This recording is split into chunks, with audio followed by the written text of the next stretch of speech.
The three-day Brics summit, which was held in the southwestern Russian city of Kazan in October, can be considered as a real diplomatic victory for Russian President Vladimir Putin. Putin, who is boycotted by the West, managed to gather the heads of 32 countries to the Brics summit. These countries include Brazil, India, China, South Africa, United Arab Emirates, Egypt and Ethiopia. The Brics have been expanding very quickly over the past 2 years and now include new members such as Egypt, the United Arab Emirates, Ethiopia and Iran.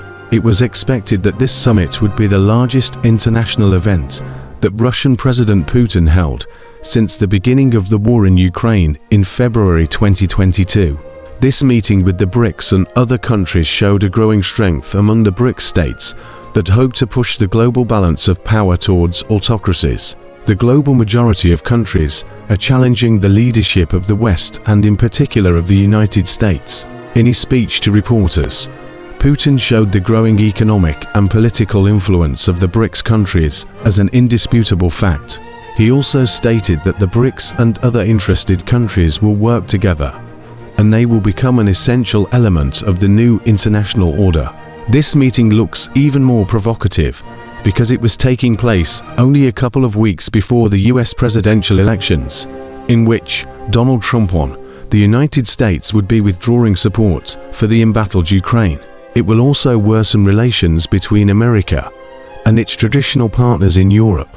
The director of the Carnegie Center in Berlin said that this Brics summit is really a big win for Putin.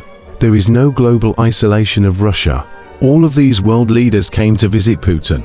This can be seen as a complete failure of Western policy in their attempts to force the countries of the global South to leave Putin in isolation. Putin has successfully demonstrated that Western policies don't work anymore. Contacts between Russia and the countries of the global South not only have not stopped, they have greatly intensified over the last 2.5 years of the war.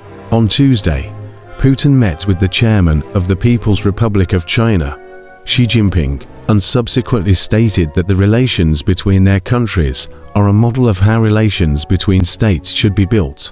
This provided Russia with not only successful sales of oil and gas to China and India, but also the opportunity to successfully circumvent Western sanctions. The West looks helpless, and it cannot assert its will anywhere. On the contrary, it seems like it fears or shuns away from the autocratic regimes. Instead of demonstrating willpower, the West is subtly demonstrating cowardice and indecisiveness. The Brics summit in Russia is kind of a punishment for the Western countries for not punishing countries of the global South that are helping Russia to evade sanctions. And this is just the beginning. Further on, the West could lose even more if its policies of maintaining a democratic world order is not enforced. It seems like the West, or G7 countries, that include the US, Canada, Germany, France, Italy, Japan, and Great Britain are surrendering their positions to authoritarian countries without a fight. That forum that took place in Russia proves it. The countries of the global South gathered to basically lead the battle against the West. The Brics united in order to confront the G7 countries. This summit was planned by Putin as the most important event of the year. Just one more important point.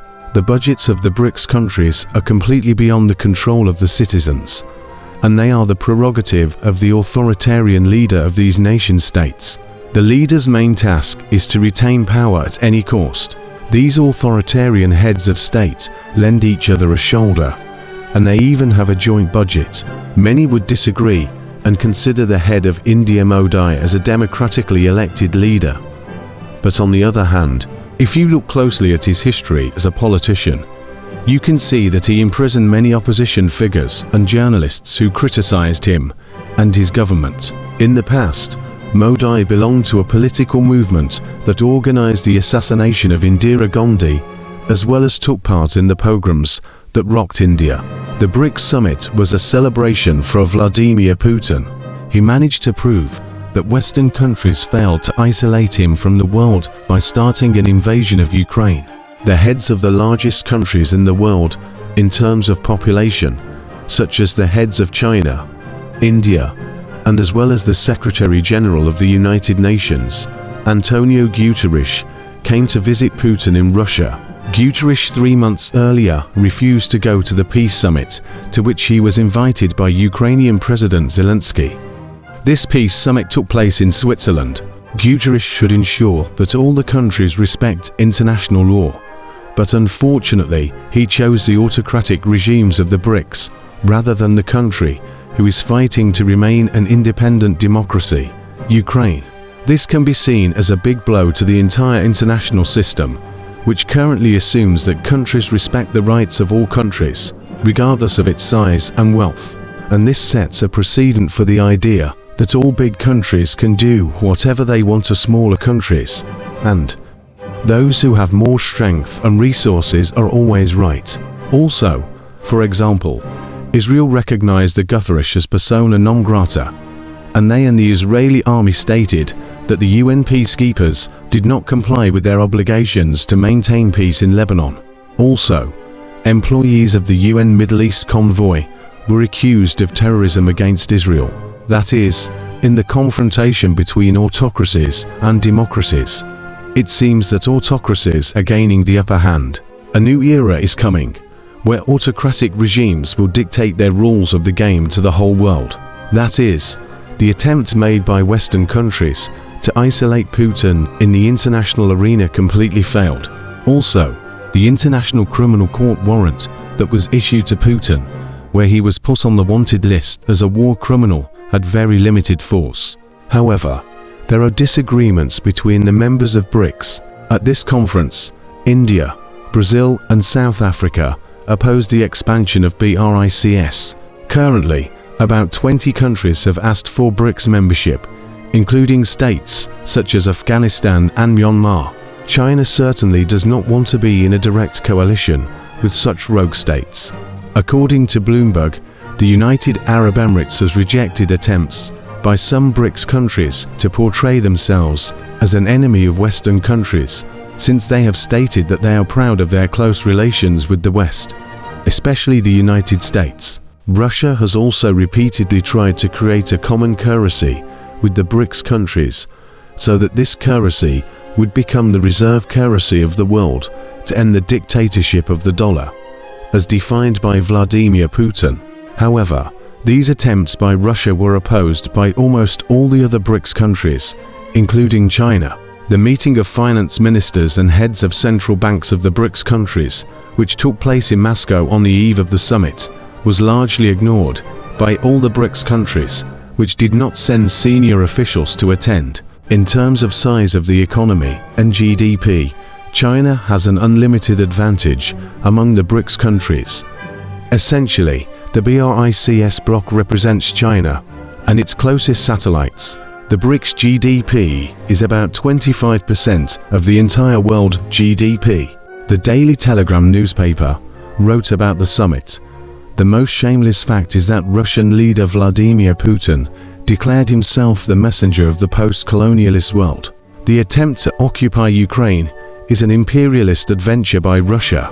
The countries that have gathered to visit Putin are trying to show the middle finger to the West and prove that its influence no longer extends as far as it did before.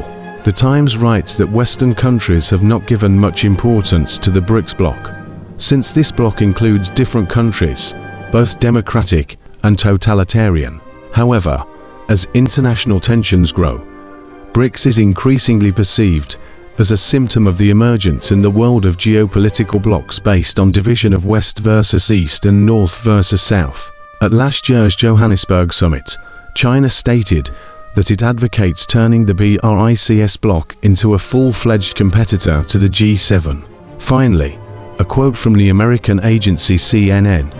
Almost 3 years after Russia's invasion of Ukraine, as a result of which Moscow was condemned by many countries around the world, Russian President Vladimir Putin organizes a summit with the participation of more than a dozen world leaders, sending a clear signal that he is not alone in the world.